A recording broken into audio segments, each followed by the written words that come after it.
All right, this is kind of fascinating. Have you heard about the Day of Hate? I didn't know this until I saw Governor J.B. Pritzker share a tweet from the Illinois State Police warning for the public to be ever vigilant. And here's what the Illinois State Police had to say on their Twitter page.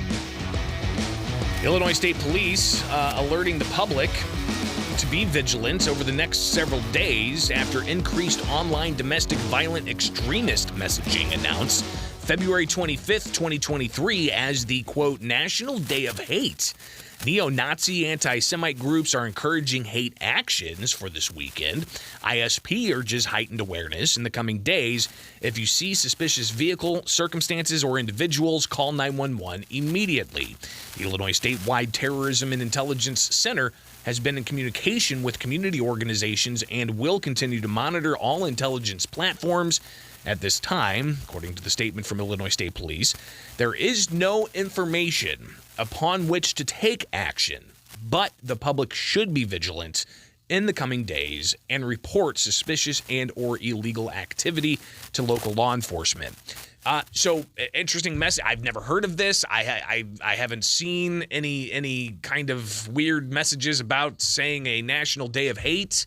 It's good that they're staying out in front of whatever might transpire, but have you heard anything like this? And it kind of harkens back to, when we had right after the 2020 election heading into 2021, you had all of the fencing that was put up around not just the U.S. Capitol, but you had fencing put up around all of the U.S. state capitals, including here in Illinois.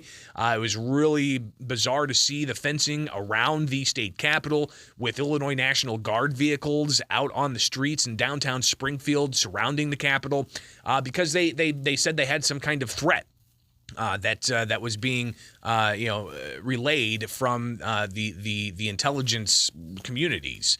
And nothing transpired, from my understanding, except for days and days and days of fencing being put up and National Guard soldiers being stationed outside of the state capitals, including here in Illinois in Springfield. And then you get to now this National Day of Hate that Illinois State Police is warning about. But something that kind of went a little unnoticed about a week ago, this executive order that Governor J.B. Pritzker issued. And it's to rename the Illinois Emergency Management Agency to the Illinois Emergency Management Agency and Office of Homeland Security. And the statement goes on to say that the governor submitting that executive order to change the official name. The change will allow IEMA OHS to better mobilize and coordinate response efforts during any future disasters and emergencies. Goes on to talk about how the executive order will review and discuss by both the Illinois House and Senate.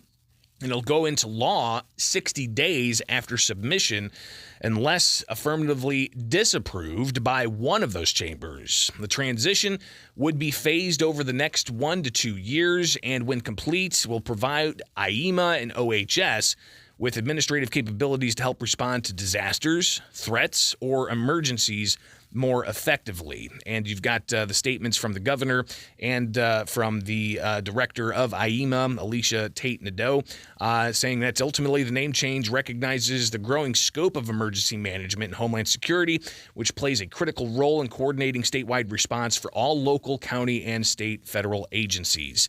And something I've talked about in the past on these airwaves, fusion centers. If you're not familiar with fusion centers, they are kind of a intelligence collection hub of sorts. That's a coordinated effort with local law enforcement and the FBI. And in the past, some of these fusion center activities have been criticized for essentially collecting, public intelligence on, civil rights groups. And you always have this line that is very easy to cross when thinking about preemptive public safety while infringing upon individuals' rights of free speech or free assembly. And so, yeah, all of this collected together, it's an interesting picture that is indeed painted. But again, Illinois State Police urging the public to remain vigilant as apparently they say neo-Nazi and anti-Semite groups are encouraging a national day of hate for tomorrow. So just wanted to share that little tidbit of detail here with Springfield's Morning News. I'm Greg Bishop on 92.7 WMAY, Springfield's News and Talk. Let's see if we can fit in a brief phone call here at 217-629-7970. Good morning. You're on WMAY. Good morning. A quick thing. I think there's a bill also to merge the Secretary of State's office and the Conservation Police with the state police. And then whenever I read about this executive order, it kind of makes sense that that's the route that they're going with. But in what world has any executive been able to sign an executive order, and then if the legislative doesn't act, it becomes law?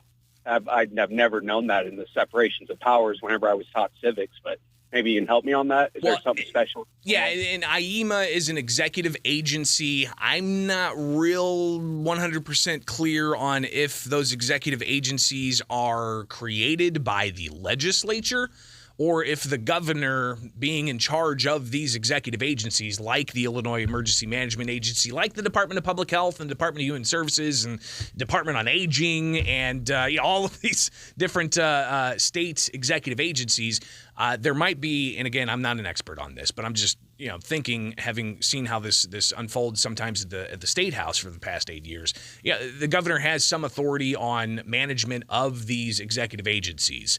So that could be part of it, right? And then if the legislature has a problem with it, they could stand up and oppose it.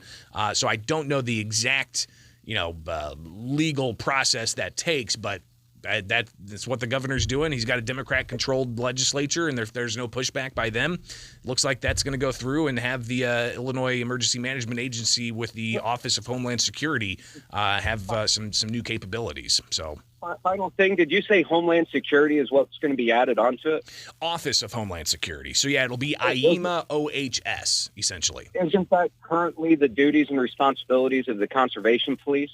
So wouldn't they have to delegate the agency switch for them to take those powers? Yeah, I mean, Conservation Police are with the Department of Natural Resources, which is a state executive agency. Are you talking about Secretary of State Police? Because that is a separate agency. That's under the Secretary of State, which is... I thought that the Homeland Security duties were delegated to the Conservation Police. Maybe I'm off on that, but... I'd have to get out.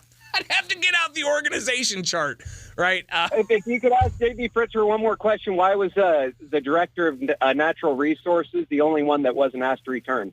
I haven't heard that question asked to him yet. Yeah, and he's made some interesting changes when it comes to agency heads, including keeping on Mark Smith with the Department of Children and Family Services, despite Smith having multiple court orders of contempt issued against him for not properly placing kids. So yeah, I appreciate you chiming in there. A little bit more on the weeds as far as executive agencies than I thought we'd get into, but always appreciate the feedback and the thoughts.